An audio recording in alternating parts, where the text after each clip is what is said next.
बच्चों, आज की संस्कृत की इस कक्षा में सभी का स्वागत करती हूँ।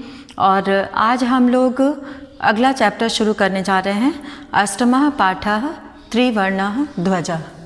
त्रिवर्ण ध्वज का अर्थ है तिरंगा झंडा। और इस पाठ में तिरंगे झंडे के बारे में बताया गया है। और यहाँ पर कोष्ठक में पंक्ति लिखी हुई है, वहाँ से हम लोग शुरुआत करेंगे, प्रारंभ करेंगे। तो इसमें सबसे पहले यहाँ पे लिखा हुआ है केचन बालकाः। केचन का अर्थ है कुछ, यहाँ पर केचन, केचन का अर्थ है कुछ, और बालकाः, बालकाः का अर्थ है लड़के। केचन बालकाः काश्चन बालिकाश्च। काश्चन बालिकाश्च कुछ लड़कियाँ, कुछ लड़के और कुछ लड़कियाँ स्वतंत्रता दिवसस्य, स्वतंत्रता दिवस के ध्वजारोहण समारोहे, ध्वजारोहण समारोह में सोत्साहम, सोत्साहम का अर्थ है उत्साह के साथ, सोत्साहम उत्साह के साथ, सोत्साहम उत्साह के साथ ध्वजारोहण समारोहे, ध्वजारोहण समारोह में गच्छन्तः जाते हुए, परस्परम, परस्पर एक दूसरे से, परस्परम का अर्थ है एक दूसरे से, परस्परम का अर्थ है यहाँ पर एक दूसरे से,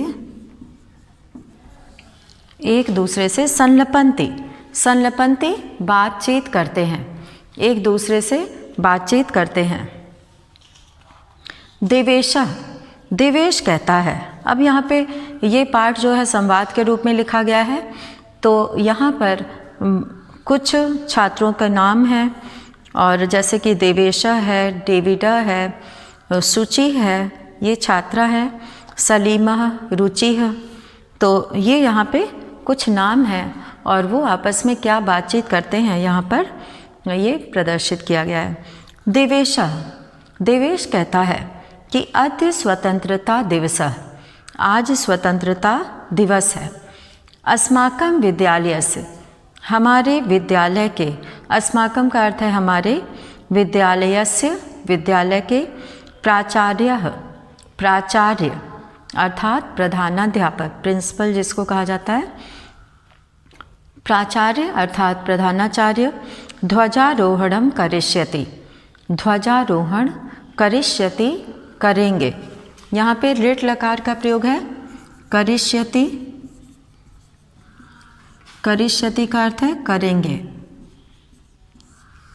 तो ध्वजारोहण करने का मतलब होता है कि जिस दिन ध्वजारोहण होता है उस दिन ध्वजा के जो उसका कपड़ा होता है उसके अंदर फूल डालकर और उसे बांध के रखा जाता है, और उसकी डोरी जब खींची जाती है तो वो फूल पूरा नीचे की ओर बरसता है और वो ध्वजा जो है वो हवा में लहराने लगती है। तो ध्वजारोहण करिष्यति मतलब करेंगे।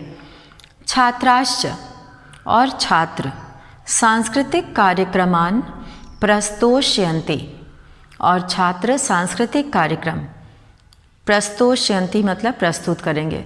उस दिन बहुत से छात्र जो है अलग अलग तरह का कार्यक्रम तैयार करते हैं और वो अपनी कला का प्रदर्शन करते हैं।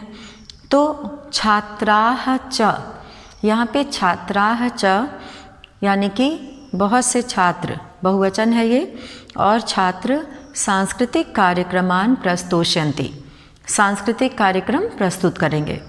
अन्ते च, और अंत में, मोदकानि मिलिष्यन्ति, लड्डू मिलिष्यन्ति मतलब मिलेंगे, और अंत में लड्डू मिलिष्यन्ति, लड्डू मिलेगा। यहाँ पे बहुवचन का प्रयोग है इसलिए मिलिष्यन्ति है, एक वचन होता तो मिलिष्यति होता। डेविड, अब डेविड क्या कहता है कि शुचे, हे शुचि, जानासि त्वं, तुम जानती हो, अस्माकं ध्वजः कीदृशः, हमारा ध्वज कैसा है, कीदृशः मतलब कैसा। शुचि जो है यहाँ पे संबोधन का प्रयोग किया गया है तो संबोधन होने से शुचि की जगह पे ए हो गया है शुचे, और नाम है वैसे शुचि। तो शुचि जानासि त्वम, तुम जानती हो। यहाँ पे त्वम का प्रयोग है, मध्यम पुरुष एक वचन का सर्वनाम पद है, इसीलिए यहाँ पे जानासि का प्रयोग हुआ है। जानासि त्वम, क्या तुम जानती हो। अस्माकं ध्वजः कीदृशः, अस्माकं ध्वजः, हमारा ध्वज, कीदृशः, कीदृशः का अर्थ होता है कैसा है। कीदृशः, कीदृशः का अर्थ है कैसा है। तो वो पूछता है कि हमारा ध्वज कैसा है। शुचि, शुचि कहती है कि अस्माकं देशस्य ध्वजः, हमारे देश का ध्वज, त्रिवर्णः इति, 3 रंग का है, तिरंगा है। त्रिवर्ण, त्रिवर्ण का अर्थ है तिरंगा, 3 रंग वाला।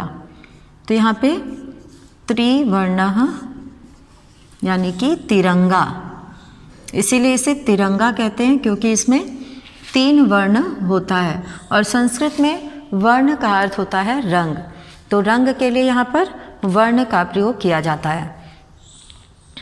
तो इसमें जो है शुचि कहती है कि अस्माकं देशस्य ध्वजः त्रिवर्णः इति, हमारे देश का झंडा 3 रंग का है।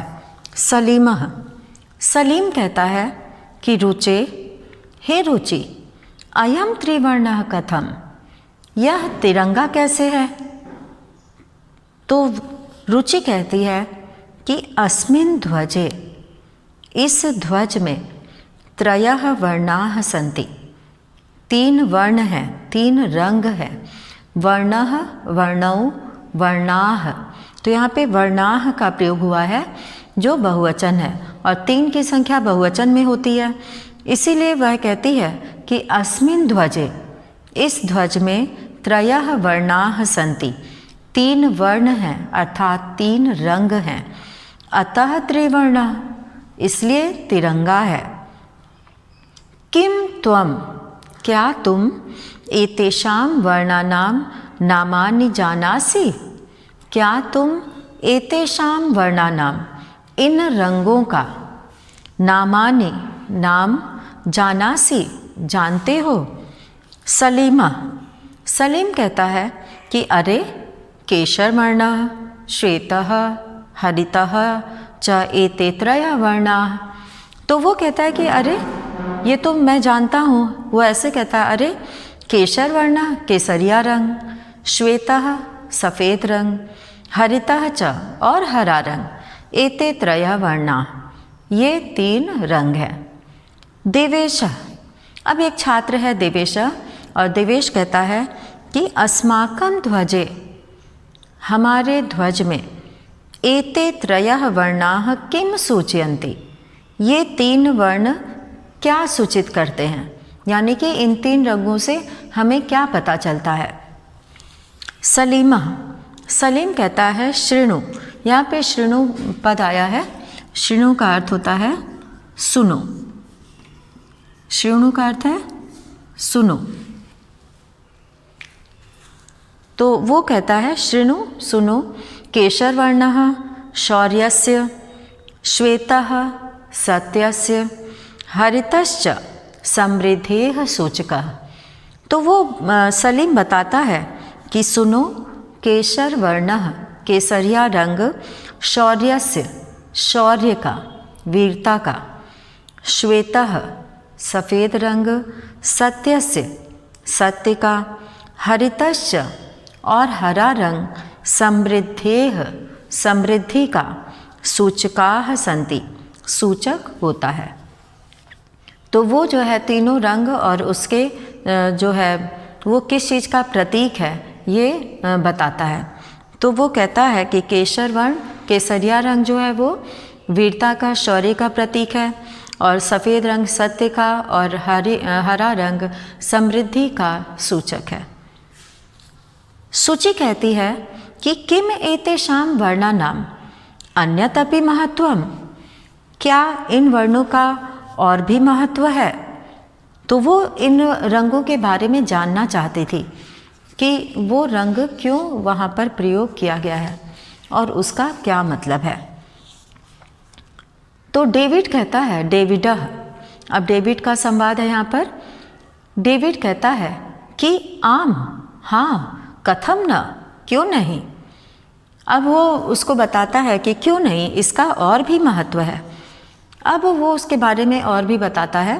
कहता है ध्वजस्य ऊपरी, ध्वज के ऊपर स्थितः, स्थित, केसर वर्णा, केसरिया रंग, त्यागस्य, त्याग का, उत्साहस्य, उत्साह का, च सूचकः, सूचक है। यानी कि केसरिया रंग त्याग और उत्साह का सूचक है। हमारे देश के बहुत सारे वीर जवानों ने देश को स्वतंत्र कराने के लिए बलिदान दिया था, तो ये उनके त्याग का और उत्साह का सूचक है। और मध्य स्थितः, मध्य में स्थित, श्वेत वर्ण, सफ़ेद रंग, सात्विकताया, शुचिताया, सात्विकताया यानी कि सात्विकता का, और शुचिताया यानी कि शुचिता का, पवित्रता का यहाँ पर द्योतक है अर्थात प्रतीक है। अधः स्थितः, अधः स्थितः, नीचे स्थित, हरित वर्ण, हरा रंग, वसुंधरायाः, सुषमायाः, उर्वरतायाः च द्योतकः। तो नीचे स्थित हरा रंग वसुंधरा का, वसुंधरा की सुंदरता और उर्वरता का, उसके उपजाऊपन का द्योतक है। हमारा भारत कृषि प्रधान देश है और यहाँ की धरती बहुत ही उपजाऊ होती है। यहाँ पर बहुत ही अनाज उगता है और धन धान्य से हमारी धरती परिपूर्ण रहती है। तो इसीलिए यहाँ पर कहा गया है कि ये पृथ्वी की वसुंधरा की सुंदरता और उर्वरता, उपजाऊपन, जो मिट्टी जितनी अच्छी होती है उसमें उतना ही अच्छा जो है वो अनाज उगता है, पैदावार होती है। तो वैसे ही हमारे इस भारत की धरती है। तो इस तरह से हरा वर्ण पृथ्वी की, वसुंधरा की सुषमा और उसके उपजाऊपन का द्योतक है। तेजेंद्र, अब एक छात्र है तेजेंद्र, वह कहता है कि शुचे, हे शुचि, ध्वजस्य मध्ये एकम नीलवर्णम चक्रम वर्तते। ध्वजा के बीच में एकम नीलवर्णम, एक नीला रंग, नीले रंग का, चक्रम वर्तते, चक्र है। शुचि कहती है आम आम, हाँ हाँ, इदम अशोक चक्रम कथ्यते, इसे अशोक चक्र कहते हैं। इदम अशोक चक्रम कथ्यते, इसे अशोक चक्र कहते हैं। एतत् प्रगतेः न्यायस्य च प्रवर्तकम, और यह प्रगति और न्याय का प्रवर्तक है, अर्थात ये प्रगति और न्याय को दिखाने वाला है। सारनाथे अशोक स्तंभः अस्ति। सारनाथे, यहाँ पे सप्तमी विभक्ति एक वचन का प्रयोग हुआ है। सारनाथ में अशोक स्तंभ, अशोक स्तंभ है। अस्ति मतलब है। तस्मात् एव एतत् गृहीतम, तस्मात् एव उसी से ही, एतत् गृहीतम यह लिया गया है, ग्रहण किया गया है, लिया गया है, गृहीतम वहीं से इसे लिया गया है। प्रणवः, प्रणव कहता है कि अस्मिन् चक्रे, अस्मिन् चक्रे इस चक्र में चतुर्विंशतिः अराः सन्ति, 24 अराह यानी तीलियां हैं, उसमें लाइन खिंची हुई है 24, बीच में केंद्र से लेकर पूरे चारों तरफ उसके, उस सर्कल के चारों तरफ तीलियां हैं, 24 तीलियां हैं। मेरी, मेरी कहती है कि भारतस्य संविधान सभायाम, भारत के संविधान सभा में 22 जुलाई 1947 तमे वर्षे समग्रतया अस्य ध्वजस्य स्वीकरणं जातम। भारत के संविधान सभा में 22 जुलाई 1947 वर्ष में समग्रतया, सभी तरफ, अस्य ध्वजस्य स्वीकरणं जातम, सभी के द्वारा, समग्रतया सभी के द्वारा, अस्य ध्वजस्य स्वीकरणं जातम, इस ध्वजा को स्वीकार किया गया, इस झंडे को, इस रूप में स्वीकार किया गया 22 जुलाई 1947 सन 22 जुलाई 1947 में। तेजेंद्र कहता है अस्माकं त्रिवर्णः ध्वजः स्वाधीनतयाः राष्ट्रगौरवस्य च प्रतीकः। हमारा ये तिरंगा झंडा स्वाधीनता का और राष्ट्र गौरव का प्रतीक है। अतएव इसलिए स्वतंत्रता दिवस और गणतंत्र दिवसे च और गणतंत्र दिवस में अस्य ध्वजस्य इस ध्वज का उत्तोलनम फहराना, इस ध्वज का जो है वो ऊपर उठाना, उसका उत्तोलन अर्थात उसको फहराना, झंडे को फहराया जाता है इस दिन, स्वतंत्रता दिवस के दिन और गणतंत्र दिवस के दिन। तो इसका जो है उत्तोलन यानी फहराना समारोह पूर्वकम भवति, समारोह पूर्वक होता है। जयतु त्रिवर्णः ध्वजः जयतु भारतम। तो तिरंगे झंडे की जय हो और भारत की जय हो।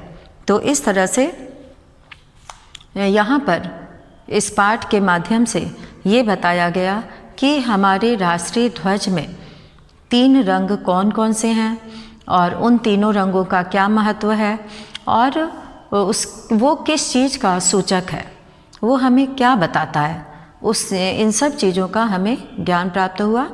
और इसमें जो सफ़ेद रंग जहाँ पर है उसमें एक चक्र है और उस चक्र में जो 24 तीलियाँ हैं वो सारनाथ के अशोक स्तंभ से लिया गया है।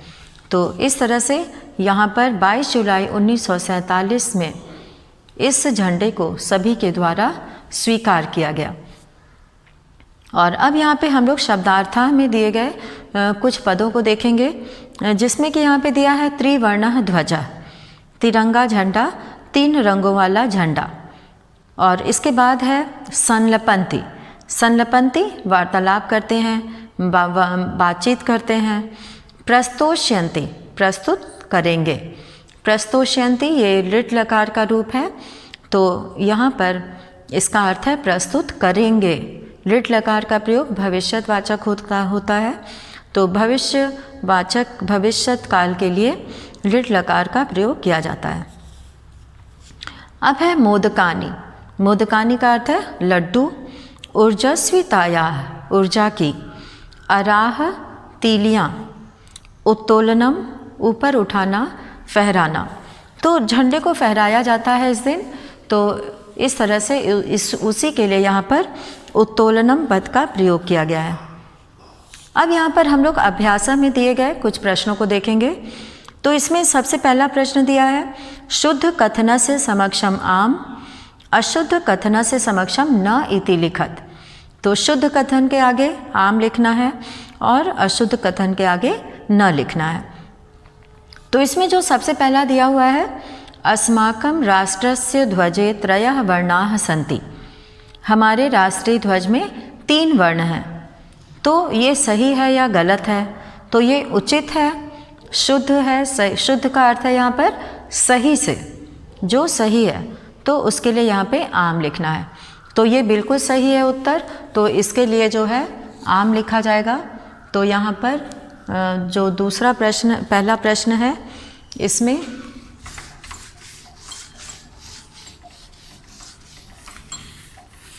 शुद्ध और अशुद्ध के लिए आम और न का प्रयोग करेंगे। आम का अर्थ होता है हाँ और न का अर्थ होता है नहीं। तो यहाँ पे ये पहला प्रश्न है, इसके क्रम में लिखा जाएगा बॉक्स के अंदर आम। तो आम यहाँ पर लिखा जाएगा। ख है ध्वजे हरित वर्णा। ध्वजा में हरित वर्ण, हरा रंग, शांतेः प्रतीकः अस्ति। शांति का प्रतीक है। तो ये ध्वजा में हरा रंग शांति का प्रतीक है, ये उचित नहीं है, ये शुद्ध नहीं है, इसलिए यहाँ पर न लिखा जाएगा। तो ख में आ जाएगा न। और अगला यहाँ पे वाक्य दिया है ध्वजे केसर वर्णः शक्त्याः सूचकः अस्ति। ध्वजा में केसर वर्ण, केसरिया रंग शक्ति का सूचक है। तो ये बिल्कुल शुद्ध है, तो इसके लिए हम लोग यहाँ पर आम का प्रयोग करेंगे। हाँ, आम का अर्थ होता है हाँ। और अब यहाँ पे घ वाला पद हम लोग पढ़ेंगे। घ में जो वाक्य दिया है वह है चक्रे त्रिंशत अराह सन्ति। चक्र में जो सफ़ेद रंग के बीच में जो चक्र है उसमें त्रिंशत का अर्थ होता है 30। तो त्रिंशत अराह सन्ति, 30 तीलियाँ हैं। तो यहाँ पे 30 नहीं है, 24 तीलियाँ हैं। तो यहाँ पे चतुर्विंशति होना चाहिए, तो ये गलत है 63, तो इसलिए हम लोग यहाँ पे न लिखेंगे, इसका उत्तर न होगा।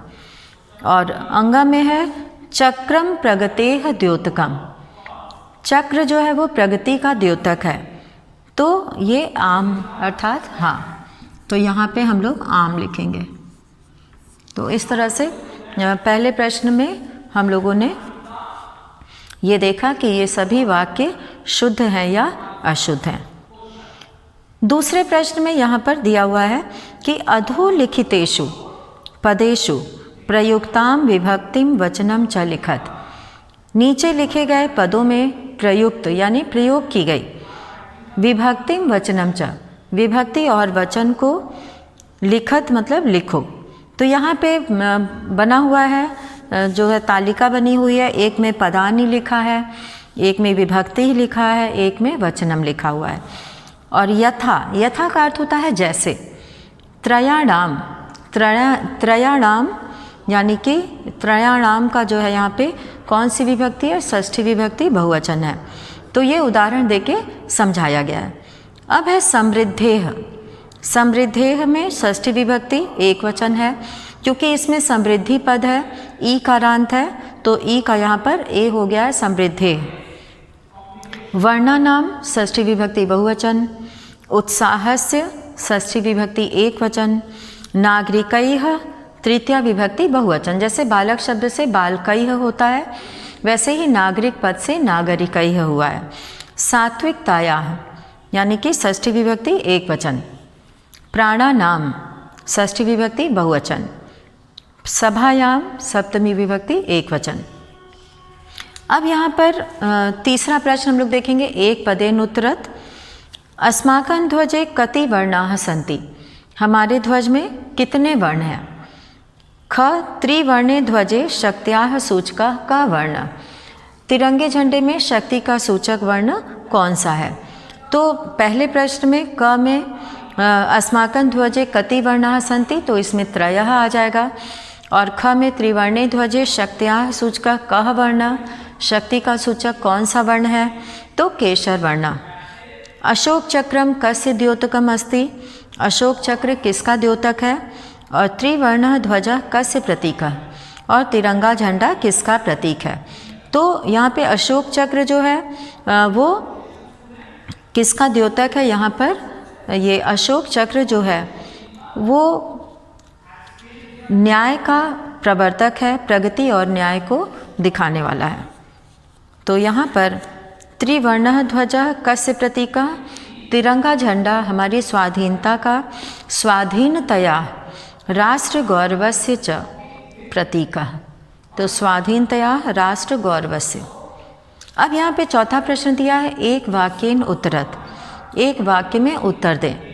और यहाँ पे क में प्रश्न दिया है कि अस्माकं ध्वजस्य श्वेत वर्णः कस्य सूचकः अस्ति। हमारे झंडे का श्वेत वर्ण सफ़ेद रंग कस्य सूचकः अस्ति, किसका सूचक है? तो श्वेत वर्ण जो है वो सत्य का सूचक है, तो सत्यस्य सूचकः। अशोक स्तंभ कुत्र अस्ति। अशोक स्तंभ कहाँ है? तो अशोक स्तंभ सारनाथे अस्ति। अशोक स्तंभ सारनाथ में है। और ग है त्रिवर्ण ध्वजस्य उत्तोलनम कदा भवति। तिरंगे झंडे का उत्तोलन कब होता है? तो त्रिवर्णस्य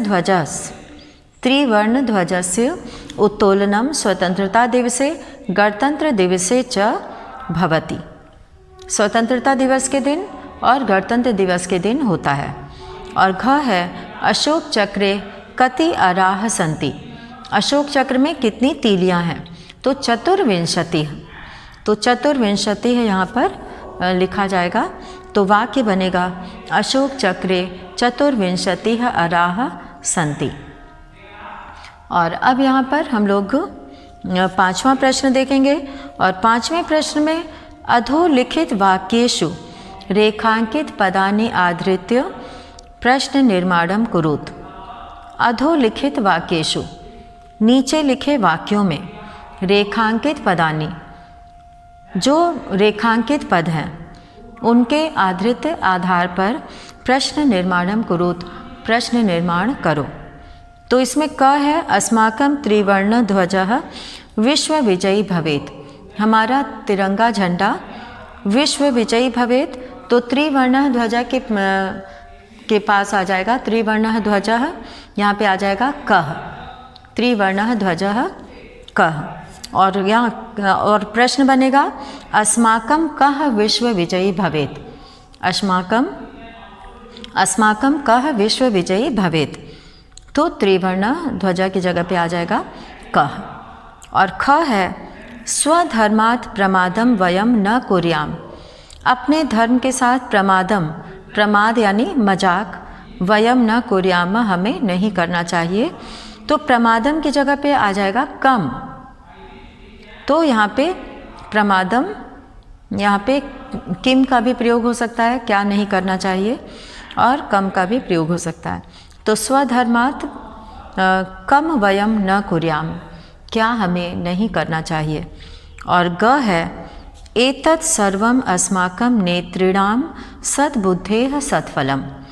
तो यह सब अस्माकं नेतॄणां सद्बुद्धेः, तो बुद्धि शब्द है तो यहाँ पे स्त्रीलिंग शब्द है ईकारांत, तो सद्बुद्धेः की जगह पे हो जाएगा कस्याः। सत्फलम, किसका सत्फल है।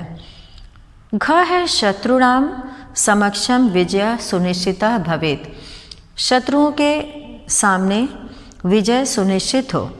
तो यहाँ पे केशाम समक्षम हो जाएगा, केशाम समक्षम विजय सुनिश्चितः भवेत। तो केशाम यहाँ पर प्रश्नवाचक पद लगेगा और वाक्य लिख के अंत में सभी यहाँ पे जितने भी प्रश्न बनेंगे सब में जो है अंत में प्रश्नवाचक शब्द लगेगा। और यहाँ पे जो रेखांकित पद है उसे हटाकर उसकी जगह पर प्रश्नवाचक पद लिखना है। तो इस तरह से यहाँ पे पांचवें प्रश्न में ये सभी प्रश्न निर्माण वाले वाक्य थे। अब छठा है उदाहरणानुसारम समुचितैः पदैः रिक्त स्थानानि पूरयत, उदाहरण के अनुसार उचित पद से रिक्त स्थान पूरा करना है। यथा, जैसे यहाँ पे पूरा लिखा हुआ है, यथा पट्टिका शब्द है पट्टिका और इसमें षष्ठी विभक्ति है, पट्टिकायाः पट्टिकयोः पट्टिका नाम। तो षष्ठी विभक्ति के तीनों वचनों का रूप यहाँ लिखा है। अब दूसरा पद दिया है अग्निशिखा, इसे सप्तमी विभक्ति में लिखना है। तो अग्निशिखायाम, जैसे बालिका से बालिकायाम हो जाता है, तो ये शिखा भी जो है वो आकारांत स्त्रीलिंग है, तो बालिका की तरह रूप चलेगा। तो अग्निशिखायाम अग्निशिखयोः अग्निशिखासु। और अब है सभा, सभा में जो है वो यहाँ पे चतुर्थी विभक्ति का लिखना है, तो उसमें हो जाएगा सभायै सभाभ्याम सभाभ्यः। और अहिंसा है यहाँ पे द्वितीय विभक्ति में लिखना है, अहिंसाम अहिंसे अहिंसाः। तो अहिंसा का रूप भी बालिका की तरह चलेगा। सफलता, सफलतायाः सफलताभ्याम सफलताभ्यः। सूचिका तृतीया, सूचिकया सूचिकाभ्याम सूचिकाभिः। तो यहाँ पे सूचिका का रूप भी जो है बालिका की तरह चलेगा, तो सूचिका सूचिकया हो जाएगा तृतीय विभक्ति में। और अब यहाँ पे हम लोग शुरू करने जा रहे हैं सातवां प्रश्न। समुचित मेलनम कृत्वा लिखत, उचित मेल करके लिखें। तो इसमें जो है वो क दिया हुआ है, केशर वर्ण, तो केशर वर्ण को हम लोग मिलाएंगे शौर्यस्य त्यागस्य च सूचका।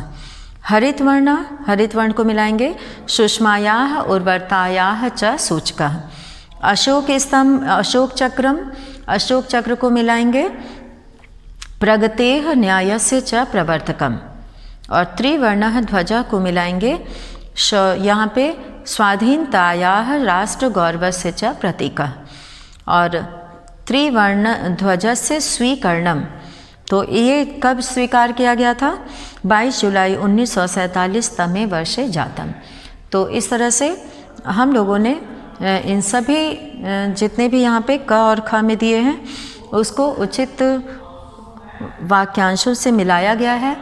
तो इस तरह से यहाँ पे समुचित मेलनम कृत्वा लिखत इस प्रश्न में उसके आगे सही उत्तर लिखना है।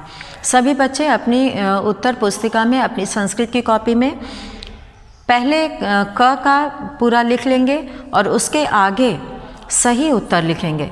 कोई भी इसे लाइन से या नंबर से नहीं मिलाएगा। इसे सब लोग अपनी कॉपी में उसके सामने सही वाक्यांश लिखेंगे, सही वाक्य लिखकर उसे मिलाएंगे, पूरा करेंगे। तो इस तरह से यहाँ पर हम लोगों ने पाठ 8 अष्टमः पाठः त्रिवर्णः ध्वजः इसकी व्याख्या, पाठ के कठिन शब्दों का अर्थ और त्रिवर्ण ध्वजा के अभ्यास में दिए गए सभी प्रश्नों को हम लोगों ने देखा और उसका क्या उत्तर हो सकता है ये जाना। तो इस तरह से हम लोग यहाँ पर ये पाठ आज पूरा किए। तो इसी के साथ आज का ये वीडियो यहीं पे समाप्त करते हैं। धन्यवाद।